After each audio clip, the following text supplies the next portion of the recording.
में के कर ए पूरा भोजपुरी के सबसे खूबसूरत हीरोइन के जेकर नाम है अक्षरा सिंह जी।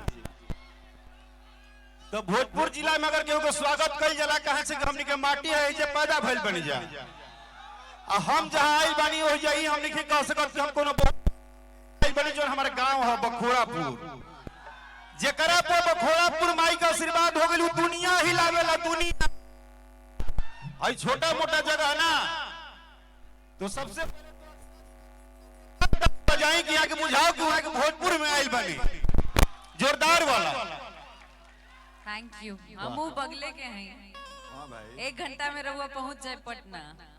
पटना पहले भोजपुर में आवत रहे। ठीक बा जे राजधानी में रहला ओकर कहानी होला जे राजधानी में रहला ओकर कहानी होला और जवन बखोरापुर के गांव में लड़का रहला ओकर जिंदगानी होला।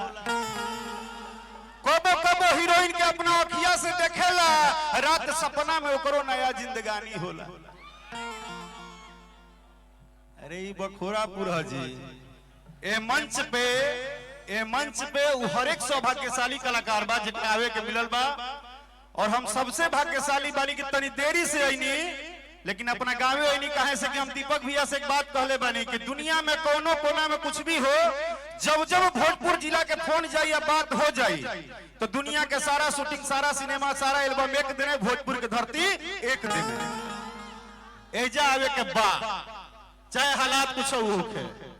हाँ एजा आवे के बा और उसमें भी बाप रे बाप ऐसा हीरोइन हमने की है आई भैया। हाँ है कि छतिये में 6 गोली ठोक दे बेले बाप रे बाप ज्यादा हिट बकाई बहुत ज्यादा बका कि शासन पर शासन के रोक दे बेले कि अपने ही सिस्टम सरकार हवे राजा हो। देखिए इस गाने का मतलब एक ही था ये गाना हिट हुआ हमको नहीं पता है क्यों ज्यादा हिट हो गया लेकिन ये मतलब था कि भोजपुर का हर लड़का भोजपुर के माटी तनी गरम माटी हो ऐजा के छोटो लड़का कहेला कि हम ही सिस्टम है हम ही सरकार है बतियावो ना। आरा भोजपुर हो में बखोरापुर जी कि अपने ही सिस्टम सरकार हवे राजा हो। अजय भैया ए अजय भैया उधर छोड़िए इधर देखिए कि अजय भैया सिस्टम सरकार हवे राजा हो। हाय हाय भैया हम नीचे आ जाएगा तारा भी रे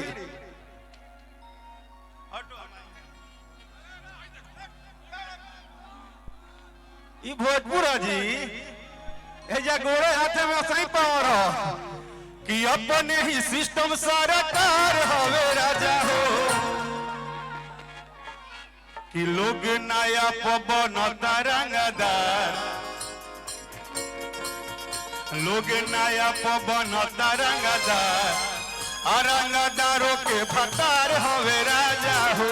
लोग नया पवन तरंगदार अरंगदारों के भतार हवे राजा हो। अरे तो जिला हवे भोजपुर गरम होला माटी अना के हुआ टल बना के हुआ टी।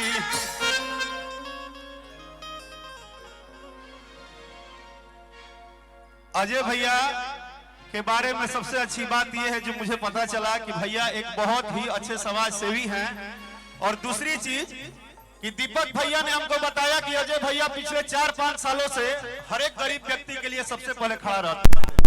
तो भैया इसके लिए माँ बखोरापुर काली ने आशीर्वाद जो आपको दिया है हम जैसे भाइयों को आप पे गर्व है कि आप जैसा मिट्टी का लाल यहाँ पैदा हुआ और आप हर परिवार के लिए सोचते हैं। एक भैया के लिए जोरदार ताली बजा के आप लोग अभिनंदन करिए। लेकिन अभी हम नहीं रंगदार लागत रंगदार रौरा लागत है। अच्छा भाभी प्रणाम मेरी गलतियों को क्षमा करिएगा। ना भाभी को बैठने दीजिए मेरी गलतियों को क्षमा करिएगा क्योंकि थोड़ा सा मोहब्बत में हम लोग एक्स्ट्रा हो जाते हैं। हाँ ठीक ना।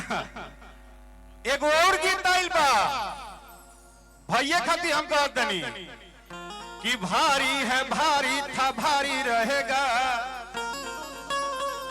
अजय सिंह नाम क्या होता है हम बता रहे हैं कि भारी है भारी था भारी रहेगा कि रंगदारी सुन बाबू आय अब तो जारी रहेगा। अच्छा यो अच्छा लग गई, यो अच्छा लगा तब तो होजे आ जाता होजे ठीक बा। लेकिन एक बार गमछिया हाथ मिला ना जोन गमछिया कान्हा बोले बड़ा सुधारा जिला वाला स्टाइल में भोजपुर वाला गमछिया पहले आप कहा अभी मत हिलाइए बे महाराज, बिना नेटवर्क के हिलाइएगा। मोबाइल है नेटवर्क धरने दीजिए तब नहीं हिलाइएगा। अजय भैया अजय भैया जेकरा कान पर गमछी बागरारा जिला भोजपुर के माटी के मर्द हवा तो हाथ में ले लो गमछी। आ तनी बताओ है जितना यूट्यूब रेजा लागल बड़ी सर 11 जिला का हो कि अपने ही सिस्टम सारा कार हो राजा हो कि लोग नया बनता रंगदार, लोग नया बनता रंगदार, रंगदारों के भतार हवे राजा हो। लोग नया बनता रंगदार, रंगदारों के भतार हवे राजा हो।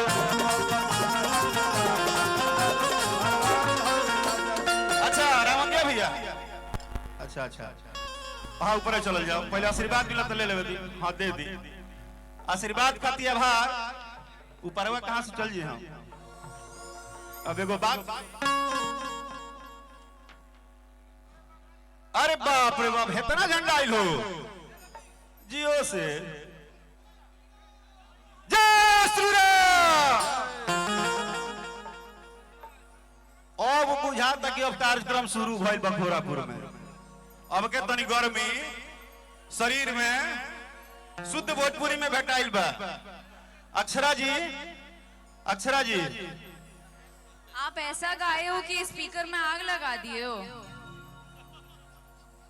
हाँ तो अपने ही सिस्टम सरकार हवे राजा हो।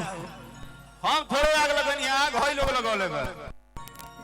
पूरा जिला में केहू चुनाव जीतता तो एक स्टेटस लागता कि लोग नया बनता। इधर आइए, एक आपसे मेरा रिक्वेस्ट है क्या कि आप भाई तनी एक सेकंड सुनिएगा। बहुत सारे हमारे यहाँ बहुत प्यारे दुलारे भाई लोग यूट्यूब जो जितने भी कैमरा लगाए हैं आप सबको भी मेरा प्रणाम। और आपने भोजपुरी भाषा को, हम लोग तो मेहनत करते ही हैं, आप सभी भोजपुरी भाषा को देश विदेश पहुंचाते हैं क्योंकि जो यहाँ नहीं आया है वो कल सुबह जरूर अपने अपने घर से यूट्यूब से देखता है। मेरा सिर्फ एक लाइन है कि ये भोजपुर की धरती और ये भाषा भोजपुरी आपको बहुत प्यार करती है। भोजपुरी से ही हैं हम। हाँ और आज जो कुछ भी है भोजपुरी की वजह से है। आज भोजपुरी की ही बल पे भोजपुरी के लिए मेहनत कर रहे हैं, चाहे वो भोजपुर हो चाहे बॉलीवुड हो, चाहे वो भोजपुरी इंडस्ट्री हो चाहे बॉलीवुड हो। आप लोगों के आशीर्वाद से भोजपुरी से ही जाने जा रहे हैं और इस बात का बेहद गर्व है।